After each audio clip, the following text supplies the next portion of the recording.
Bonjour, bienvenue dans la série sur la physique des particules. Alors continuons le modèle des cumulants précédent et en combinant les différents résultats qu'on a obtenus, on trouve la loi de transformation exponentielle de moins g moins h'S'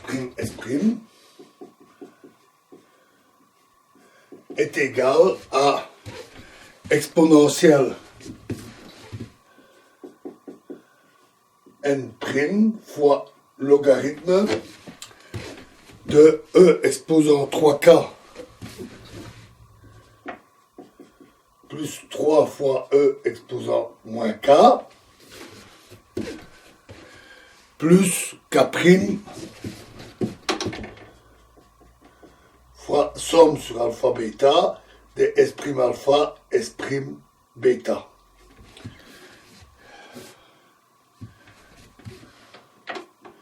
Et on lit sur cette expression directement les valeurs de G et H'.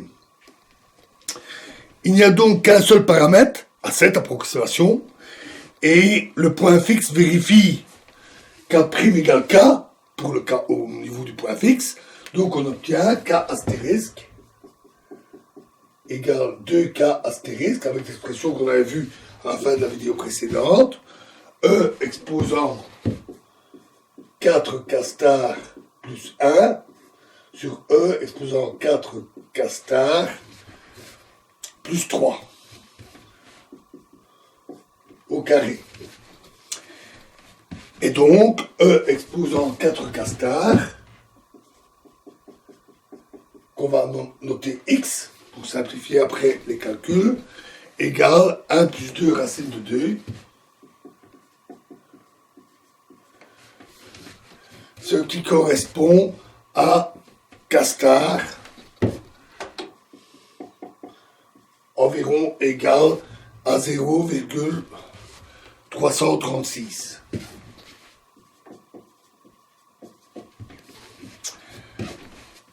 Il reste à déterminer S exposant Y en calculant la dérivée de la variation du paramètre qui est égale à S exposant Y, des K' sur K calculé au point critique est égal à 2 fois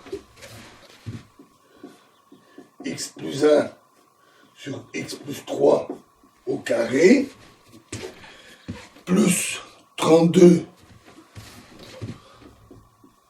K star X sur X plus 3 au carré fois 2x plus 1 sur x plus 3 avec x plus 1 sur x plus 3 qui est égal à 1 sur racine de 2 et on obtient ainsi S exposant Y est environ 1,034.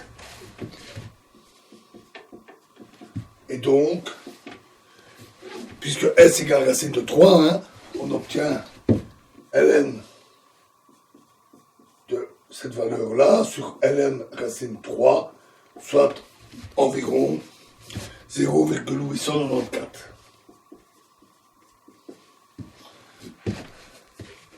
Nu, c'est 1 sur Y. Donc, environ 1,118. Qu'on peut comparer avec les valeurs exactes, qui sont que K star égale 0,278 et nu est égal à 1 exactement.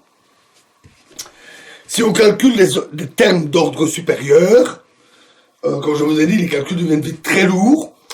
Donc les ordres supérieurs de l'approximation des cumulants, les résultats se rapprochent des valeurs, mais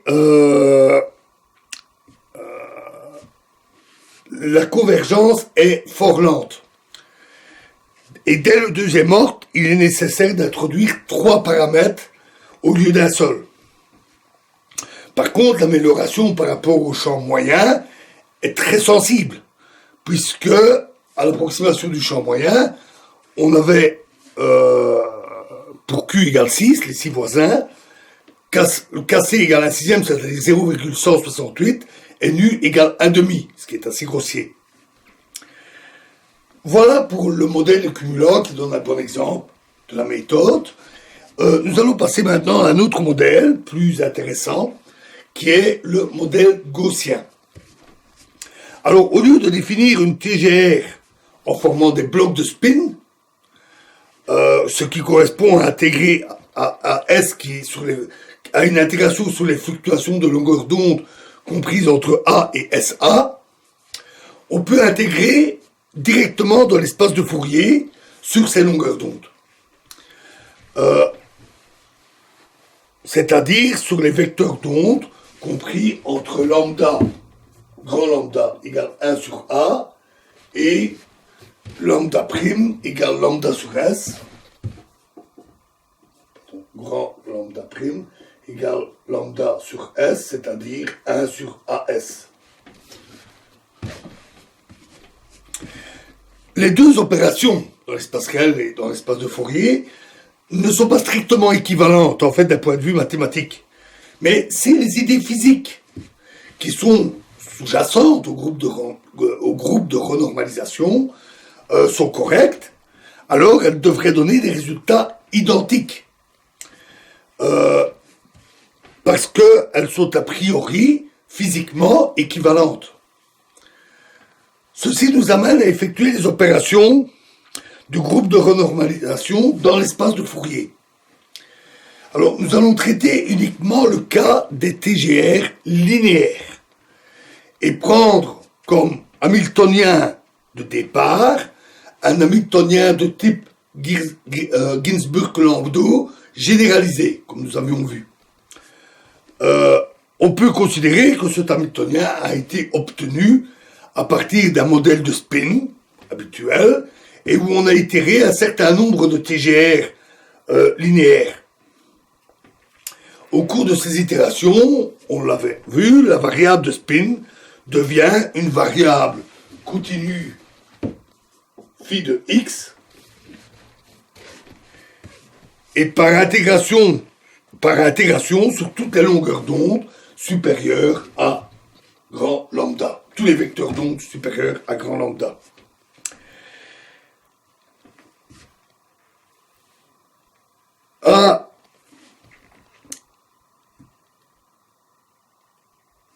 Après ces intégrations, le vecteur d'onde sera donc limité par k inférieur ou égal à grand lambda. En d'autres termes, on a pris des moyennes sur un domaine de longueur d'onde qui est compris entre A, inférieur ou égal à longueur d'onde, inférieur ou égal à lambda moins 1, petit, puisqu'on est pris du point critique, à qui moins 1. À qui, pardon. La longueur d'onde.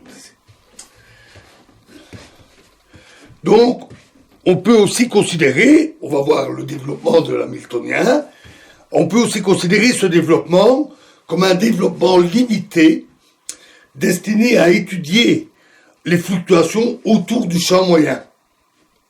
Alors, la localité de la théorie se traduit par le fait qu'il y a une existence d'un nombre limité de dérivés de phi. Et l'hamiltonien s'écrit de manière générale h égale intégrale d dx fois 1 demi c nabla phi carré plus 1 demi r0 phi carré plus 1 sur 4 factoriel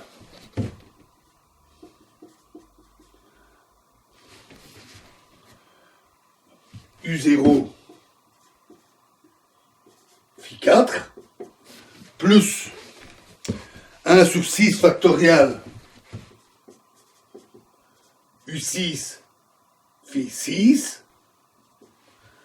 plus 1 sur 8 factoriel U8 phi 8 plus 1 sur 4 factoriel V0 nabla phi carré nabla phi carré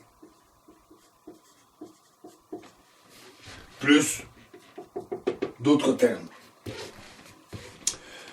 On reconnaît là l'hamiltonien de Ginzburg-Landau avec C demi au lieu de 1 demi et des termes supplémentaires. L'espace des paramètres, c'est celui de tous les coefficients ou constants de couplage. Donc, mu est égal à l'ensemble C, R0, U0, U6, U8, V0, etc.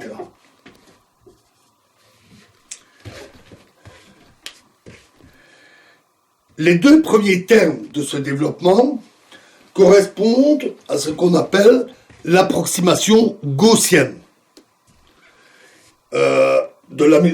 L'approximation gaussienne de l'hamiltonien. Ils prennent une forme très simple dans l'espace de Fourier. En effet, en utilisant l'identité de Parseval, qui est assez simple, hein, on trouve immédiatement H égale 1 demi somme des X, somme des K inférieurs à grand lambda,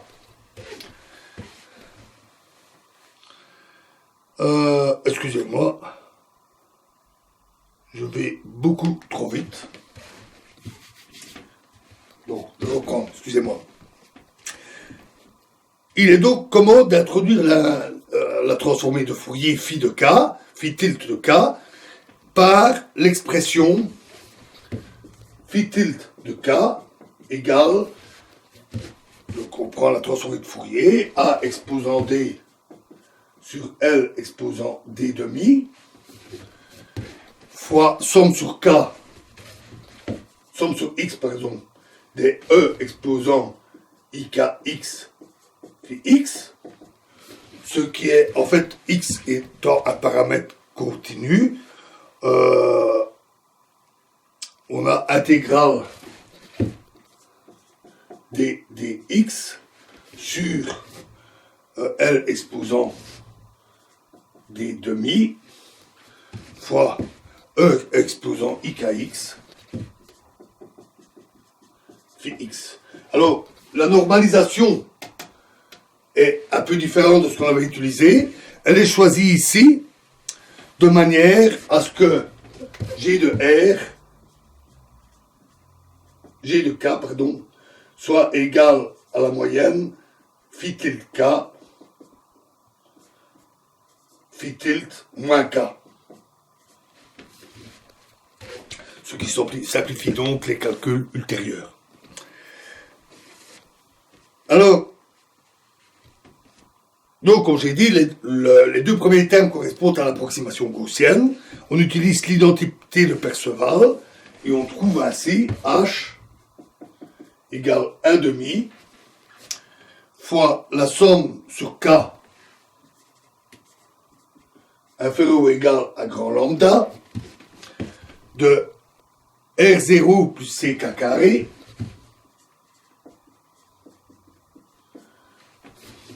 fois phi tilde K,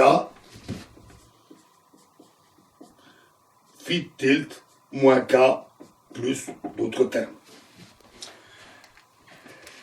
Alors, les termes que nous avons écrits explicitement ici correspondent à l'hamiltonien du modèle gaussien dans l'espace de Fourier. Voilà, et nous continuerons l'analyse de ce modèle dans la prochaine vidéo. Je vous remercie.